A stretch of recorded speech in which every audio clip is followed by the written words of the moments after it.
Auto తోలుతాను sir, రోజుకి 350 రూపాయలు rent sir. Road మీద వెళ్తుంటే నాకు కనిపించింది సార్ ఇక్కడ మీరు వస్తున్నారని చెప్పేసి. మీతో మాట్లాడితే నా సమస్య సాల్వ్ అయిద్దని చెప్పి నేను వచ్చాను సార్ ఇక్కడికి. నీకు ఆటో ఏది మామూలు ఆటో ఉందా? ఆటో తోలుతాను సార్ నేను, రెంట్కి సార్ అది. రెంట్కి తీసుకుని నీకు ఆటో కొనిస్తాను, ఎలక్ట్రికల్ ఆటో కొనుక్కో.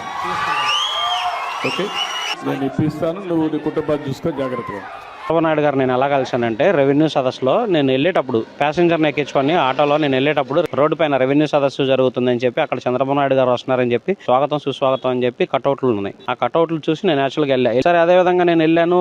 పొద్దున్న 9:30, 9:30, 10 అయింది. ఇప్పుడు స్టేజ్ డెకరేషన్ జరుగుతుంది. సీఎం గారు సాయంత్రం 3:30, 4 వస్తారంట. నేను అప్పుడు ఆల్రెడీ కనుక్కున్నా. వెళ్ళి ఫస్ట్ వరుసలో అంటే ముందు 4వ వరుసలో కూర్చున్నా. నేను కూర్చున్న సీఎం గారు వచ్చారు, మాట్లాడారు. మాట్లాడుతున్న టైంలో నేను సడన్ గా లెగిసి సార్ నేను మాట్లాడతాను, నాకు కొంచెం ప్రాబ్లం ఉంది చెప్పుకోవాలన్నాను. సార్ పైకి పిలిచారు, నేను వెళ్ళాను చెప్పాను. విషయం ఏంటంటే అక్కడ నాకు అవకాశం నేను తెచ్చుకున్నా, దొరికింది అవకాశం నాకు వచ్చినందుకు నేను చాలా సంతోషపడుతున్నా. సీఎం గారి దగ్గరికి వెళ్ళి నేను నా ప్రాబ్లం చెప్పాను. నాకు రేషన్ కార్డు కావాలి సార్, హ్యాండిక్యాప్డ్ సర్టిఫికేట్ కావాలి, నేను అద్దె ఆటో తోలుకుంటున్నాను, చాలా ఇబ్బంది ఉందని చెప్పాను. నాకు ఆటో ఇప్పించడం జరిగింది. ఆ రోజు చెప్పారు కలెక్టర్ గారితో, ఈయనకి అర్జెంటుగా ఆటోను రేషన్ కార్డు మంజూరు చేయాలని చెప్పారు. కలెక్టర్ గారు నా డీటెయిల్స్ తీసుకున్నారు. 20వ తారీఖు మీటింగ్ జరిగింది. 23వ తారీఖు మధ్యాహ్నం 3:30, 4 నాకు ఇవ్వడం జరిగింది. ఈ ఆటో నాకు ఇచ్చినందుకు నాకు చాలా సంతోషంగా ఉంది. ఎందుకంటే నాకు ఇప్పుడు రెంట్ బాధ తప్పింది, గ్యాస్ బాధ తప్పింది.